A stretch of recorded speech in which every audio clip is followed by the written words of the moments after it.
हरे कृष्णा। श्री चैतन्य शिक्षा अमृत श्री श्री राधा कृष्णभ्याम नमः। प्रथम धारा उपकरण मंगलाचरण।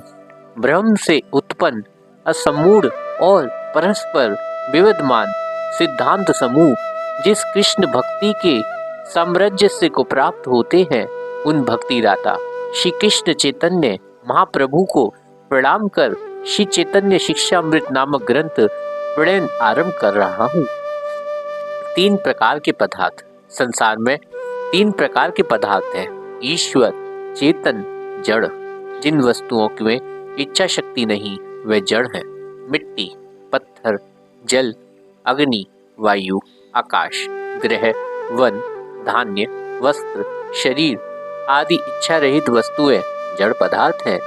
मनुष्य, पशु, पक्षी, कीट, पतंग आदि प्राणी चेतन है। इसमें विचार शक्ति, इच्छा शक्ति होती है। मनुष्यों में जैसी विचार शक्ति वैसी किसी चेतन पदार्थ में नहीं होती। इसलिए मनुष्यों को समस्त चेतन अचेतन पदार्थों में राजा कहा जाता है और मूल सृष्टि करता। ईश्वर समस्त चेतन और अचेतन पदार्थों से सृष्टि करता। उनका जड़ शरीर नहीं होने के कारण हम उन्हें जड़ आंखों से नहीं देख पाते। वे पूर्ण स्वरूप शुद्ध चेतन पदार्थ, वे हमारे सृष्टि करता, पालक, नियंत्रण करने वाले। उनकी इच्छा होने पर हमारा कल्याण होता, उनकी इच्छा होने पर हमारा सर्वनाश भी हो जाता। वे भगवत स्वरूप नित्य बैकुंठ धाम में विराजमान रहते। समस्त ईश्वरों के भी ईश्वर, उनकी इच्छा से समस्त जगत का कार्य चल रहा। ईश्वर का आकार जड़ नहीं। जैसे जड़ पदार्थ एक स्थूल आकार होता, भगवान का वैसा कोई जड़ या स्थूल आकार नहीं होता।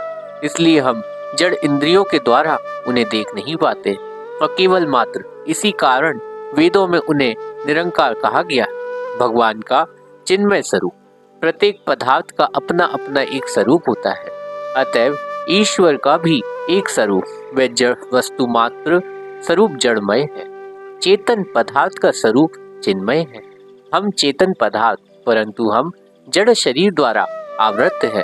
अतएव हमारा चिन्मय स्वरूप जड़मय शरीर से आच्छादित हो गया। ईश्वर विशुद्ध चिन्मय तत्व है।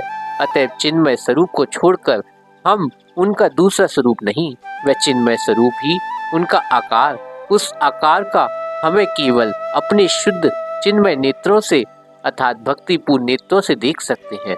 जड़ नेत्रों से उसे कदापि नहीं देख सकते। नास्तिक स्वभाव।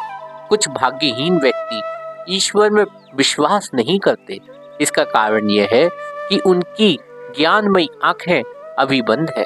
जड़ नेत्रों ही ईश्वर के आकार को नहीं देख पाने के कारण वे यह सोचते हैं कि ईश्वर नाम की कोई वस्तु नहीं। जन्म से अंधे व्यक्ति जैसे सूर्य के प्रकाश को नहीं देख पाते, वैसी नास्तिक व्यक्ति ईश्वर में विश्वास नहीं कर पाते।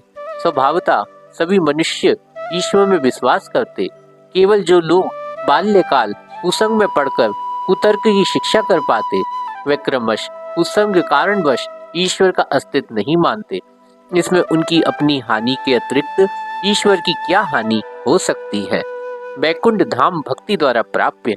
बैकुंठ धाम कहने से किसी भी जड़मय स्थान की कल्पना करना उचित ही नहीं। मद्रास, बंबई, कश्मीर, कलकत्ता, लंदन, पेरिस आदि सभी स्थान जड़मय है। वहां जाने के लिए हमें बहुत से जड़मय भूभाग अतिक्रमण करना पड़ता। जहाज में रेलगाड़ी जाने के लिए काफी समय लगता। जड़ शरीर पद चलन वहीं जाना पड़ता, किंतु बैकुंठ उनके जैसा जड़मय स्थान नहीं। यह संपूर्ण जड़ जगत अतीत से वह स्थान विशेष, वह चिन्मय है और अन्य पदार्थों से बिल्कुल अलग और नित्य निर्दोष। ना तो उसे जड़ आँखों से देखा जा सकता है, ना ही मन के द्वारा उसका चिंतन किया जा सकता है। उस अचिंत्य धाम में भक्त परमेश्वर विराजमान रहते। यदि हम उन्हें संतुष्ट कर सके तो कृपा से हम भी वहां पहुंचकर नित्य काल उन्हीं की सेवा कर सकते हैं। हरे कृष्ण।